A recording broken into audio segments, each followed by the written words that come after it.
Welcome, listeners, to episode 14 of the UBERED podcast. I'm your host, Evan Kale. For 4 years, I was a full-time Uber and Lyft driver in Minneapolis, St. Paul. I gave more than 8,000 rides in that time period, and I wrote 2 books on the subject. UBERED, My Life as a Rideshare Driver, and UBERED 2, both available on Amazon. Listeners, I came to form some very extreme opinions about some of those who entered my back seat.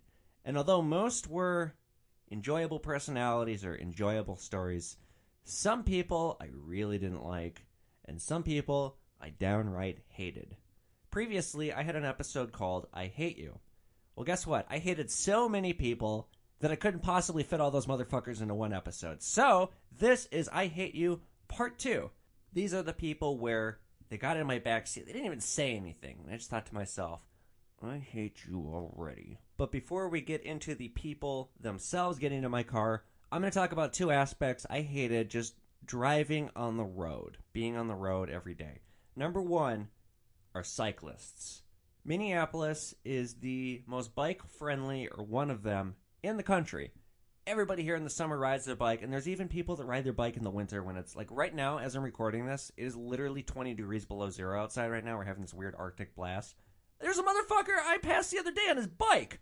Like, are you out of your goddamn mind? What the hell are you trying to prove? The problem is, no, it is a great thing that people are reducing their carbon emissions. I am a very big proponent that this planet is fucked unless we do something quick, and it's probably too late no matter what we do. I'm not a climatologist, but I would put money that over the coming century, we're going to see entirely new breed of storms like we've never seen before. I'm talking Category 6 hurricanes, F6 tornadoes. It might hit 100 degrees below zero in parts like Minnesota. I don't know. But there's no doubt in my mind that there are extreme weather phenomena that are taking place as a result of climate change, and we're fucked. But anyway, it is nice that people are reducing carbon emissions and taking steps to do so.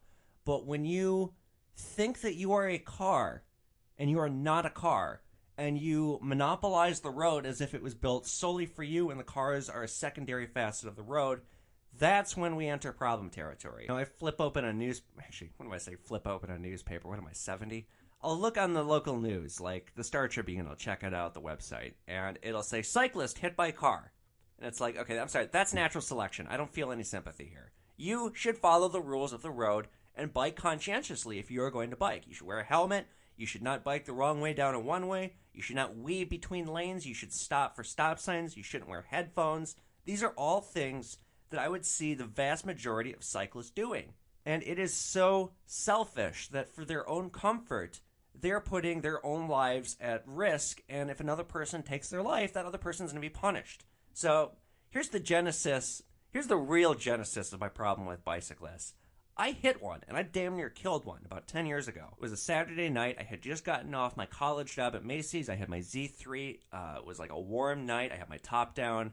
And I'm getting off of Highway 35W, turning onto University Avenue. Now, University Avenue is a one-way.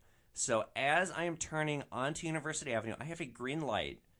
Well, there's a bicyclist who is wearing all black, no helmet, no reflectors, nothing, biking the opposite way against traffic. And I didn't see this kid until I hit him.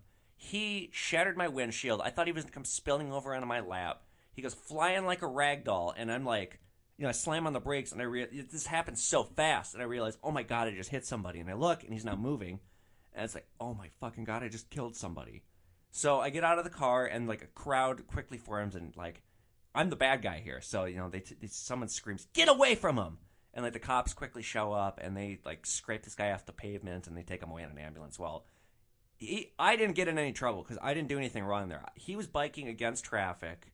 And so, like, the whole thing was his fault.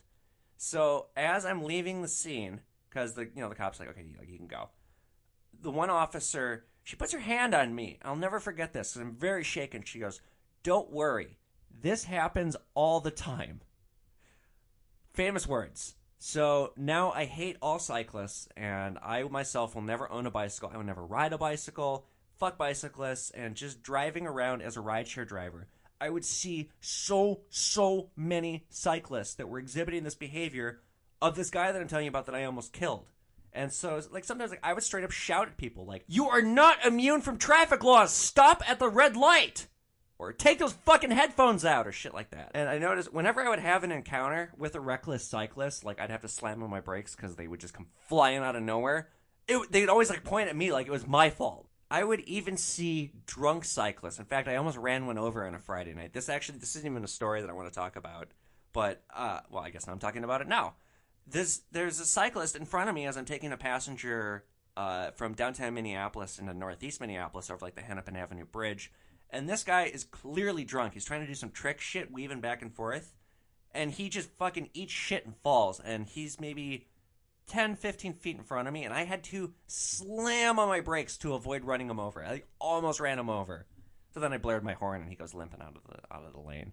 But that kind of stuff, I would see it constantly. So cyclists, I call them the cancer of the road. Now, if you are one of those people that you bike to work every day, you follow traffic laws, you wear a helmet, you're not, like, you are conscientious of the world around you, you're not wearing headphones, then kudos to you. This is not directed at you. I'm sorry if I have upset you by ranting about cyclists, but the vast majority I observed are begging for death. Okay, and the other thing that I hated, meter maids. I ranted about them in a previous episode a little bit. I understand that they're just doing their jobs and that they're raising money for the city, but come on. There's a million other things you could do that would benefit the city where the title of your job, the description of your job is basically just taking a dump on people. That is all meter maids do. I have gotten so many fucking parking tickets, not as a rideshare driver. I was actually very good at dodging them. Come to think of it, I never got a single parking ticket as a rideshare driver. But before, like, I would get tickets all the time in college, like parking my car for shit that's like, you're within 5 feet of a driveway when it's like, I'm 4 feet away from it. I would see them measuring with a tape measure and, like, it's a $40 fine. As a college student, I remember being so frustrated because I wasn't making very much money. I'd make, like, if I was lucky, I'd make like $200 a week. So $40, $50 of that on a stupid fine for parking a foot too close to a driveway. That kind of stuff, that's where my original hostility with them came from. But also, like, just, I would be downtown a lot, and I have gotten into arguments with them a few times. One time, one of them attempted to write me up for picking up passengers because, like, I stopped the vehicle for a second, and these passengers are getting in. And there was, like, a meter maid camped out. It was in front of First Avenue, the music venue. And there was a meter maid camped out waiting for somebody to do precisely what I did. Just stop for a second and let people in the car. So before I even pull off, I see this meter maid has stepped out and is writing a ticket. And I put down my window, I yell, "Excuse me!" And he, tries to ignore me. I go, "No, excuse me, come here." And he walks up. I go, "What do you think you're doing?" He goes, "I'm writing you a ticket." I go, "No, you're not. I have not committed any moving violations whatsoever. You are camped out here clearly preying on rideshare drivers. You know what? Let me take a picture of your badge number. I'm going to report you." So I I flipped the tables on this guy. I took a picture of his, whipped out my phone and took out a picture of his little badge. He stopped writing the ticket. He went back in his little car. I never reported him, but I never got a ticket either. It was just largely, it was an unnecessary stressor, like having to worry about, is there a meter maid coming? Am I going to get a ticket? Because if I got one, I was trying to make $100 a day in profits. So there goes half my money. So many times I would see one coming and have to, like, quickly circle around the block, and it would just create such an inconvenience. So meter maids. If you yourself are a meter maid listening to this, I would strongly advise you get into another profession. Surely there's something you can do that's not giving the masses a golden shower day after day. All right, we're going to shift gears here now. We'll start talking about some of the people. So one of my biggest fears, or like one thing that I did not want to happen, was for me to drive somebody that I knew. Mainly because, like, I was kind of embarrassed about it. Like, I'd put so much on the line in terms of writing, and, like, I had not bragged about it, but, like, people knew that I had put a lot into screenwriting and that I had been working on it for years. And so the fact that I'm a goddamn rideshare driver, and I've been working on this thing for so hard, and I clearly have nothing to show for it, it was just embarrassing. And so people, if I did drive them, or if I did know them and I was driving them, they would want to know, like, what happened. Like, they would want to know, like, why am I doing this? Why am I not, like, living in LA or pursuing the screenwriting anymore? And so it was a sore subject for me, and it wasn't pleasant for me. So thankfully, I only drove people I knew just a small handful of times. On trip 1,480, it was one person I really did not want to drive, though. So before I was a rideshare driver, as I've recounted in this series before, I was working as a busboy at a hotel. Now, I came into this job through a friend who was working there as a manager. But this friend, it was great working with him for a while, but he's a wine expert, and he went to France to go study wine for a while, and so he left, and they hired somebody else to replace him. And the guy they hired to replace him is one of the worst, most miserable human beings I've ever had the misfortune of knowing. I fucking hated this piece of shit. His name was Jason. I called him J-Bag. He was just such a fucking condescending, stupid asshole he couldn't manage his way outside of a paper box, let alone manage this giant business in this hotel. I only worked with him for about a month and a half or so, and I complained about him constantly to the boss because this guy would make so many classical mistakes as a leader that it was like, dude, have you ever managed anything before? How the fuck did you even get this job? I remember this one night, it was one of the last nights that I ever worked with him. It was fucking chaos at this restaurant because, like I said, he had no idea how to manage. So I had to step up, and I remember I was taking like drink and food orders because like everything was just so backed up. I had to step in and help. And this guy pulls me aside and reprimands me for stepping up and helping, even though I am like the only glue that is keeping this chaos from turning into a fucking nightmare. And I remember he pulls me aside, he goes, "You are a busboy, nothing more." So that pissed me off so much, I got drunk. I thought, you know what, fuck you, okay? You want to say fuck you to me, I'll say fuck you back and show you. You think I'm nothing? Then I'm going to really be nothing. So this was the night where I got so drunk I couldn't drive home, and the bartender set me up with Lyft. And this was how my whole rideshare career got started. The Lyft driver taking me home told me about how awesome it was. And, I was so pissed off at this guy, I thought, fuck it, I'm going to jump ship and I'm going to do something else. This guy actually ended up getting fired about 2 weeks later, mostly at my behest because I was begging them to fire him. Even though I knew I was going to be leaving the job. Fuck this guy. He was such a piece of work. Anyway, okay, so now fast forward 7 or 8 months later. It's the summer. I've been driving for a while. It's like July, and I'm at one of these luxury apartment buildings, and I'm waiting for Jason to come out. So whenever I would see the name of someone that I knew and I didn't like, I'd always think to myself, oh, please don't be this person.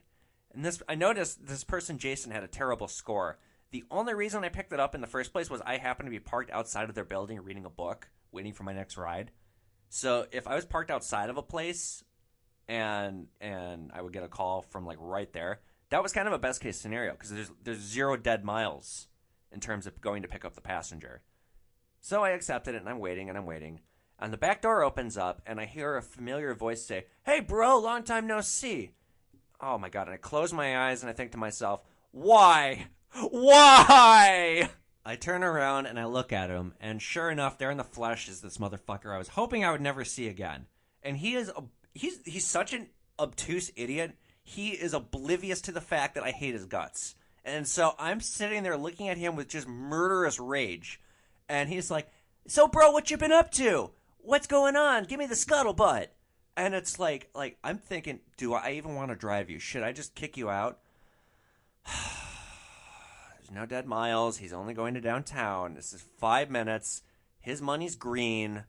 Fuck it. I'll fucking do it. So I'm driving him, and he's talking, and it's like in one ear and out the other, and I'm gripping the steering wheel harder and harder, and I'm giving him one-word answers for everything that he's asking. And my answers, they go from being like yes, no, to like yes, no. Well, he's such a fucking idiot. He doesn't even pick up on this. And so he's telling me about his life, and like, I'm just like not listening. I hate this guy so much. Having his voice speaking in earshot is like about to make my ears bleed. As we're pulling up to his destination, he goes, "Hey bro, you got a card? This is a sick whip, and I paid mad money for another ride." And it's like, I'm just not even listening at this point. We pull up, and I just turn around and go, "No, have a nice day." And like he looks at me kind of puzzled, and he gets out. I gave him 1 star, and I drive away thinking like, oh, fuck you, you fucker. So for all purpose sake, about a year later, I read an article that he was in the wilderness after finding out he was HIV positive, and he got struck by lightning, and then wolves ripped him apart. So, yeah, at least he had some good. He fed wildlife. Okay, let's not talk about J-Bag anymore. Just even recounting that story gave me a headache. Let's talk about rudeness now. I got 2 stories for you that are pertaining to the subject explicitly. So, I mean, a lot of people were rude. You can't always fault them. It's not necessarily their fault. They may not know better. They may not have any manners themselves. Other people, it's just downright ridiculous. So one thing that became a constant theme, there's this restaurant called Birch Steakhouse, and I have railed on Birch so hard on so many different occasions, both in my books and on this podcast. It's the epitome of bourgeois fine dining, and it's like everything I hate about fine dining. And I do like fine dining. Believe me, I really do. But when it's portions that would make an anorexic person say, that's it, combined with a smugness that you can actually touch, is physically tangible in the restaurant, that's where you start to lose me. You know, like, that's kind of when I want to start making fun of everyone and saying, oh my, how fancy. Yes, we're at Birch Steakhouse this evening with fine dining and fine company. Ha! Bottom line, the vast majority of people that I would pick up from Birch Steakhouse, they did this thing I came to call the divide. Now, my car did not have a partition, okay? It did not separate front from back at all. My car was a regular sedan. It was not a limousine. I didn't have a limousine license. I didn't have commercial insurance. I'm an Uber car. It's a normal car with a normal driver. It's an unregulated cab driver, okay? So the thing that I noticed with people I would pick up from Birch, they would treat me as if I was non-existent. They wouldn't greet me. They wouldn't say a word to me. They would talk to each other, lips carelessly flapping as if my plebeian ears couldn't process their wholly wealthy words. And sometimes they would reveal quite a lot. There was this one instance where I picked up a man, like very obviously a wealthy man and a woman. They weren't even going very far. It's like a couple blocks away to the Kenwood neighborhood in Minneapolis, which is like, it's probably the richest neighborhood in Minneapolis. The houses are millions of dollars. They're beautiful. So these two are going just a few blocks away to one of these homes. And they're talking to each other. They've clearly just had, it's a husband and a wife, and they've clearly just had some kind of like a business dinner or something. It was something where there was a lot of tension involved. And it was like some kind of a showdown at dinner. And the husband and the wife in my backseat won. And so they're talking like about this victory that they just had. But the way they're talking, it's like as if my ears, it's like as if I'm deaf. That was a good dinner, Lawrence. I think they got the message, the wife said. And then he says, oh, that prick got it all right. The look on his face when I said that, I don't know what comes next, but this was an unbelievably good night. We didn't have to come to threats. And then she says, if only they could see us laughing now. I wonder how they're spending the rest of the night. And then he says back, come tomorrow, well, let's just say Marvin's in for a rough night. We're going to burn him to the ground, darling. And I'm thinking to myself, what am I listening to right now? And so then she says back, what are you going to do? And he says, make some calls. I'll worry about it when we wake up. And then I pull into their driveway and they get out. And they're like, again, they just don't say anything to me. It's as if I didn't hear anything. So I'm just imagining if they knew that I would go on to write about whatever the hell this was. Well, as I finish this story, I warn people, the help is always listening. Okay, you can't assume that your Uber driver isn't going to report what happens in their backseat in some way or another. Maybe they have a diary like I did and they're recording it. Maybe they have a video camera going in their car. I've turned on the evening news so many times recently and seen this person, like celebrity, under fire after running their mouth in an Uber. And then, as always, it is reminded that there is no terms of service in terms of confidentiality when you get into an Uber. You say something, it's on camera. You know, the driver might get fired. They might write a book about it. They might put it on the internet in a video. They might do something. Just because they're the help doesn't mean they're stupid. So back to the original point, though, it's a level of rudeness. And I always hated that when I was viewed clearly just as the help and nothing more. But while we're talking rude, okay, there's one rude passenger that was so rude, she single-handedly ruined my opinion of the French. That bad.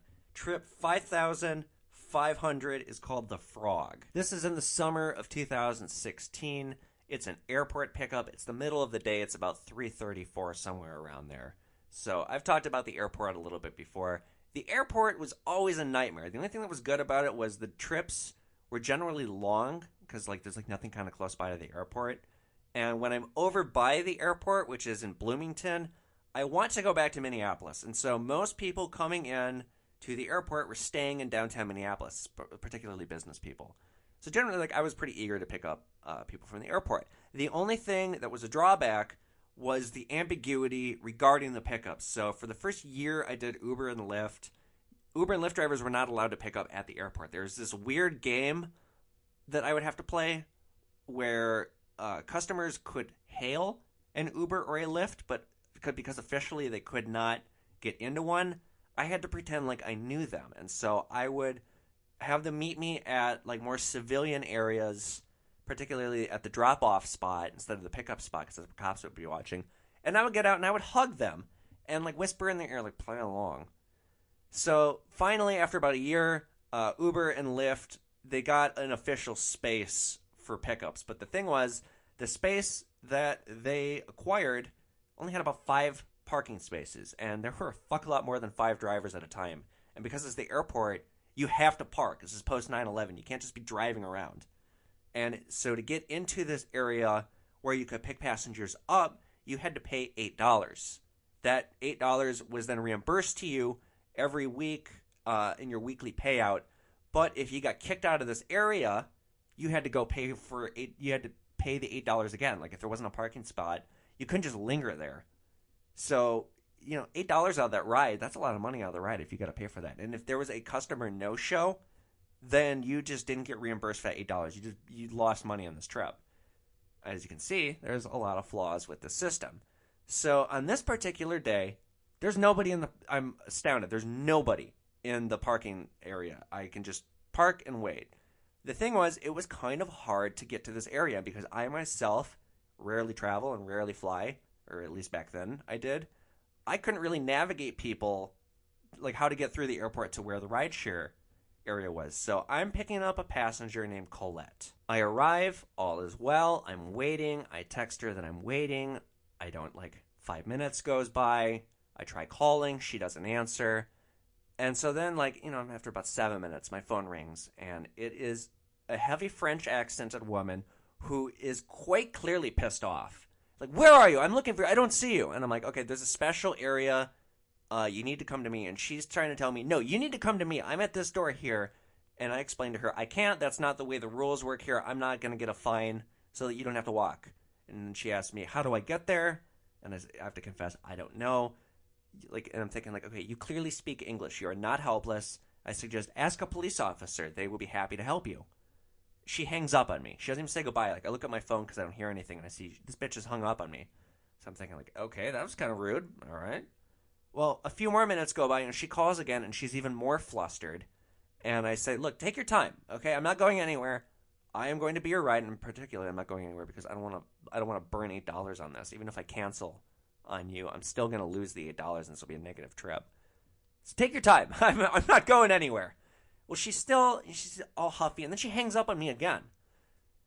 Well, maybe about 10 more minutes go by before this woman in these oversized Chanel sunglasses and a black designer outfit with 3 big heavy bags comes out, and here's the description I used in the book, and I love this description that I used.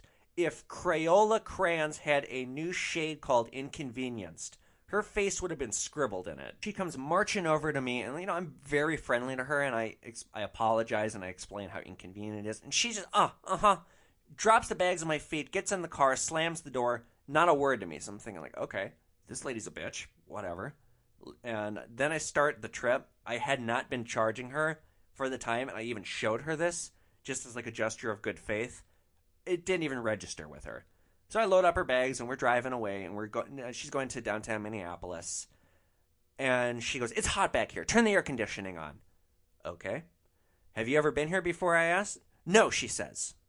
Okay. Well, it gets very hot here in the summer. And I look back, and she's looking out the window. She has given me a command, and that's it. I no longer deserve her attention. So then she whips out her phone, she dials, and I don't speak any French. Well, actually, that's not true. I can say 2 things in French. And it's because there were 2 foreign exchange students from France in my high school that I was kind of friendly with. So they taught me, devour mes bits, which is devour my dick, and suce mes bits, which is suck my dick. I think. I guess I haven't really verified this. But these are the only 2 words I know in French. Anyway, so she's speaking on the phone in French, and I hear the word Uber come up a few times. I could tell she's complaining about me to whoever she's talking to. Whatever. Whatever, lady. So it's rush hour traffic, right? Getting from the airport to downtown Minneapolis during sweltering rush hour traffic can be such a fucking headache. It can take upwards of an hour. It's not even that far. If it wasn't rush hour, it would take like 15 minutes. So I'm using Waze, the navigation app. And although I'm using Waze, I know the shortcut, okay? We're going to take Highway 55, which is a straight shot to downtown instead of like 35, which will be way backed up. But we're going to get off of 55, maybe about a mile into driving on it, and take the side roads because it's way more scenic. You drive along the Mississippi River, and you can cut through traffic because like there's no traffic on the Mississippi side road. So I exit off, and I'm on this beautiful day, by the way. So this side road, which is normally scenic, is like in the summer like this, it's beautiful. Like this is when you need to be seeing this area of the town. But of course, beauty doesn't register with this woman. I noticed she's like kind of looking around, like very puzzled, and she goes, "Where are you taking me?" And I go, "Well," I like tapped on the phone. I go, "We're going to downtown Minneapolis." She goes, "Why are you taking this way?" And I go, "Because if you look to your left, Colette, you can see that that's a traffic jam. We are cutting that on the side road." She goes, "No, you need to get back on the highway. This isn't the right way." This is a woman, by the way, who has never been here before. By her own admission, this is her first time in town. She's telling me that I'm taking the wrong way. So I go, "Colette, I've been doing this full time for several years. I know where I'm going."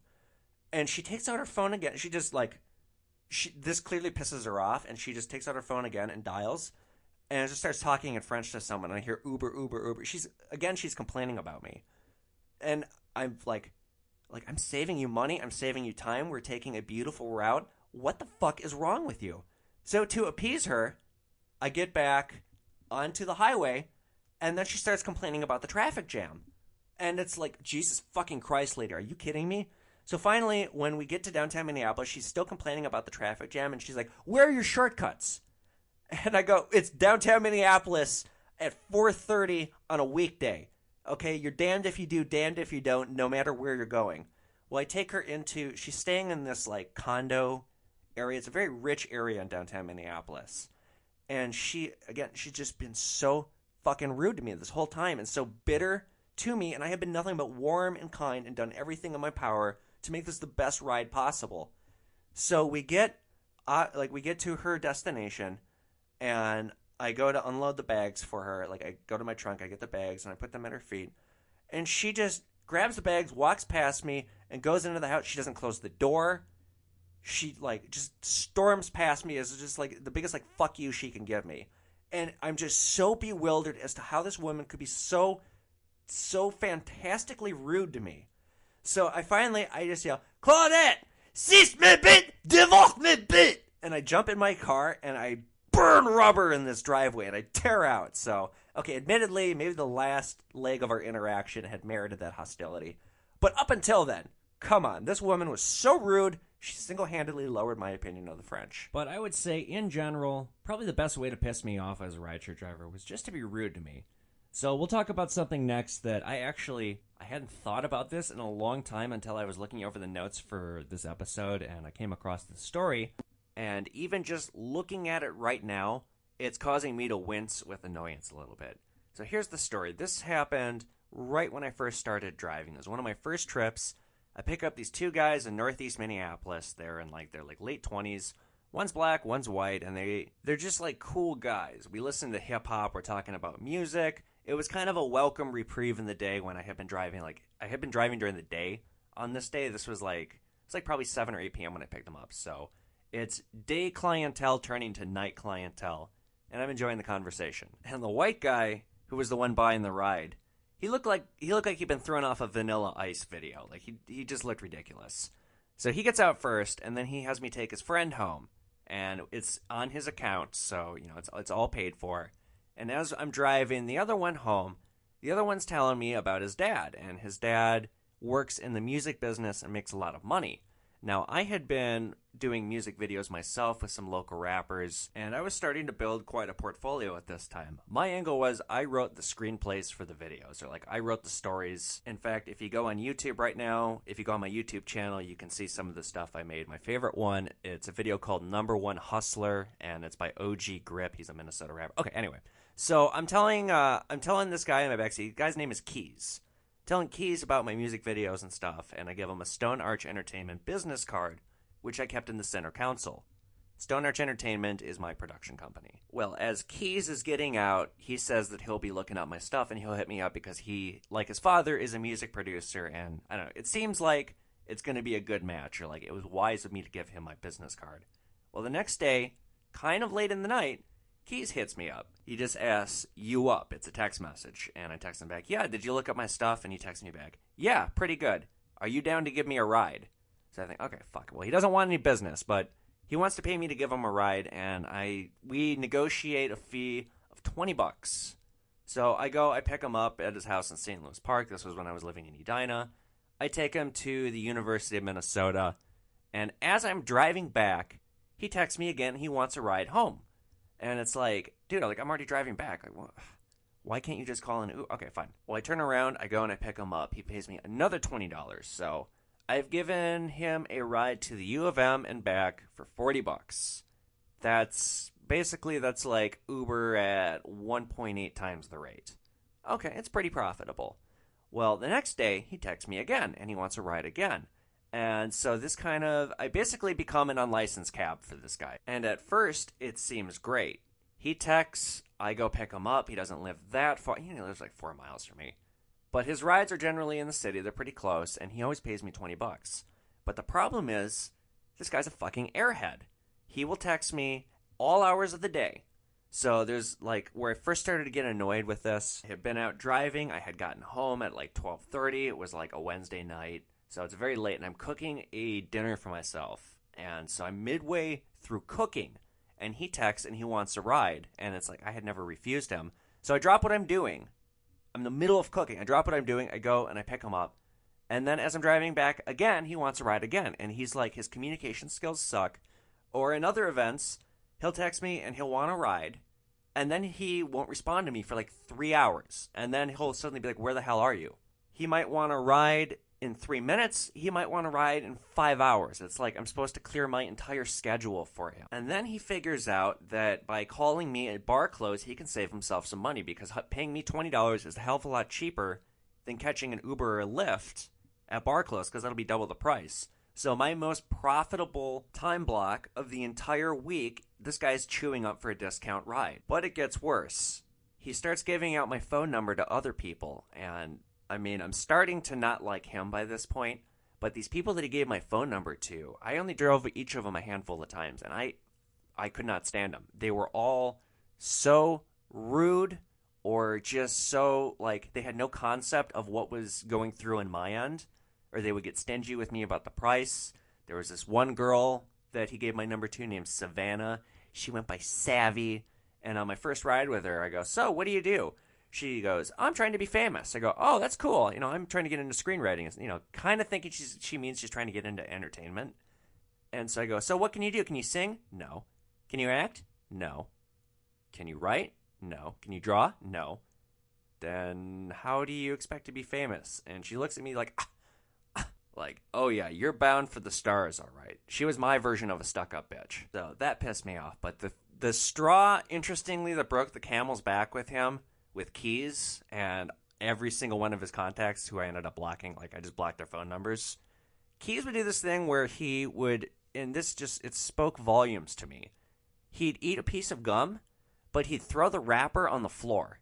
As soon as he got in the car, he would pull out a piece of gum, or a stick of gum, pull it out of the tinfoil wrapping, put it in his mouth. The chewing didn't bother me with the misophonia. But then I just watch him just discard this trash on my floor, and it kind of didn't even register with him. And it's if this is what you think of me, you think I'm just a fucking garbage can for you, then fuck you. I'm not going to do this anymore. So I blocked him, I blocked all of his contacts, and then I wrote about them. I almost wish it had happened later in my career as I grew more bold, because I would have done something a lot more interesting than some passive-aggressive, "Ooh, I'm blocking you." I would have told him off to his face, or taken him 150 miles an hour to scare him, or something like that. But after that, that was the last time that I gave out my personal information to be an off-the-books, cash-only driver. Because, lots and lots and lots of people asked me about it afterward. And I knew, if I give you my number, you're going to just be calling me at bar close because you want a cheaper ride, or, you're going to call me on New Year's or something like that. So, yeah, people would ask, and I would just say, "No, I can't do that. I don't have commercial insurance," which is true. Okay, listeners, we're going to do one final story, and we'll call it quits for this episode. So I've got 1, 2, 3, 4, 5. I've got 5 more stories that fit into I hate you. But the thing is, these people who I hate, they're being really dumb too. And I'm looking through my notes here, and I've got an episode coming up to give you a little preview. It's going to be called Idiots of the Back Seat, or I think it will be anyway. So that's people just doing really dumb shit, and I think I'm going to move most of these stories into that because it's more they're being stupid than I hate. I mean, this one lady who's really... I've got one lady who goes on a racist tirade who I absolutely hated, but what she was saying was so fucking wildly stupid that I'm going to save it for that. But one who will not be escaping my hatred for this episode, it's trip 6,310, and it's called You Will Remember Me. It's the winter, and I pull up to the Herkimer pub on Lyndale, and I'm waiting for a passenger named LJ. Now, outside of the Herkimer, I notice 2 guys come out. One of them, they're both really drunk, and one of them has got his lit phone in his hand. I can see the Uber app. He's probably my ride.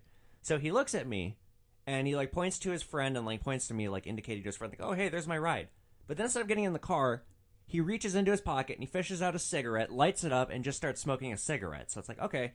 Yeah, you know what? My time is worthless. I'll just sit here and wait for you to finish that. Now, as I've said before, Uber does pay you on time for waiting, but it's if you make the driver wait 4 or 5 minutes, they get a quarter or something. So it's it's not even worth it to him. Fast forward 3 minutes later, LJ finishes his cigarette, flings it away, comes stumbling into the car, and just slurs, "You know what to do." And I don't know why I made him sound like Buffalo Bill. He did not sound like Buffalo Bill. But he was really drunk, and the smell of whiskey overcomes my nostrils in the car. This guy, I mean, he's practically sweating booze. We're not going too far. We're just going up Lyndale Avenue to where his house is. So as we start driving, he just starts talking. He doesn't even say anything to me, really. He just says, so check this out. LJ starts describing this situation to me, but he's so drunk I can only pick out little pieces of the details that he's giving me. He's got a choice. The choice is he can spend $40,000 to make $2 million, but fuck some friends over in the process. And he's asking me what I should do. What he's really doing, and what I have been privy to countless times before, is he's the passenger who's got something going on in his life, and he thinks it's really cool. So he wants to share with his random Uber driver just how cool he is and how exciting he is and this awesome thing that's going on in his life. Whoa! I wish I had the option to make $2 million by spending $40,000 and possibly fucking over some friends. I'm just a lowly Uber driver. Nothing exciting happens to me. Shucks, LJ, you sure are cool. Or at least that's probably what he wanted me to think. The reality was, I thought he was a loser because he was so fucking drunk. And when he tells me this story, I mean, I would fuck my friends over for anything. They're my friends. So it's having the opposite effect that he intended it would have on me. But I'm not saying or doing anything to indicate that I don't like him. I'm just being quiet and listening. But here's the real dilemma, I hear him say. I'm dying. Now he's got my attention because I think, wait, what? And I repeat to him, you're dying? What do you mean? And he goes, my lungs and my liver are failing me. And I'm thinking, I just witnessed you stumble out of a bar, wolf down a cigarette, and fall into this car practically bleeding whiskey. On top of that, you told me a situation where you're going to fuck your friends over. At least you're thinking about it. You are so far from striking anything close to a sympathy chord right now, man, it's not even funny. And at this time, I passed under a streetlight, and I looked at myself in my rearview mirror, I caught my own reflection, and I saw, I didn't even realize it. I just had this disgusted look on my face. So I hear him say, what do you think I should do? And it's just I don't want to be rude to you because you might still tip me. I've said next to nothing to this guy. So I'm going to just continue saying next to nothing and just not be interesting or have any reaction to what he's telling me whatsoever. He goes, again, because I didn't respond to him, what should I do? Come on. And I go, I don't know, man. Flip a coin. That's what I do. It's the most benign thing I can possibly say that's not inflammatory to him. So he says back, no, you don't understand. I've had a crazy life, bro. So crazy, so exciting, and this is how I might cap it off? If I do this, I'll get huge from it. Bigger than anyone, bro. So I'm still not sure what he's referring to. He told me the details of the story, but by the time he had gotten to these details, I hated this guy so much that I wasn't even listening. So he says, you know who I am, kid? Check this out. I've got Michael Bay on speed dial. And he's holding up his phone. I'm not looking, but he's holding it up, as if, look. Now, as a person who respects the art of film, what this guy said to me was about the worst possible thing he could have said. minus Bad Boys 2. I love that movie. I just keep quiet, though. And as we round the corner to arrive at his house, he goes, "So, are you gay?" And, out of nowhere, he asked this. And I respond, "Yeah, mostly. I was operating on autopilot, and I had forgotten my filter, because normally I wouldn't have told a guy like this." And he goes, "Do you have another ride lined up?" And I go, "Not yet." And he goes, "Well, how about we continue this discussion inside? What do you say?" And I just go, "I don't think so. Have a nice night." He leans closer, and he goes, "Come on, $200 just to come inside. What do you say?" And I'm thinking to myself, well, this could be an easy $200. This guy's drunk. He's an idiot. I could just pocket the money and walk out the door and say, "Fuck you." Well, I turn around and I look into his eyes, and I have not looked into his eyes yet. Now that I am, I was getting a bad vibe right away. So I just go, "No, thank you. Have a nice evening." And this guy cannot believe that I won't do it. And he goes, "Come on, $200. $200. Come inside with me." And I just go, "No. Have a nice night. Get out of my car. Time to go." And he can't believe that money won't faze me, or that the story won't faze me, or that I don't think he's cool. And he just goes, "Fool. You will remember me, Uber driver. You'll read about me and remember what a mistake this was." And he's like, there's fury in his eyes. And he slams the door and he goes flying out of the car and marching up to his house, or drunkenly stumbling up to his house, I should say. And I think to myself, indeed, I will remember this, LJ, though just not as you intended. And with that story, listeners, that's going to do it for this edition of the UBERED podcast. I'm your host, Evan Kale, and I've got 3 books out. UBERED, My Life as a Rideshare Driver, UBERED 2, and Wolf in the Jungle. They're all on Amazon. And if you live in the Twin Cities area, they're at the Hennepin County Library. Subscribe to this podcast. Be sure to rate it on whatever platform you are listening to it on. And tweet your questions at me or direct message me. Or use the hashtag UBEREDPodcast. I'm going to be doing questions on the final episode. I look forward to what you guys come up with. Listeners, you have been Ubered. I'm Evan Kale, signing off.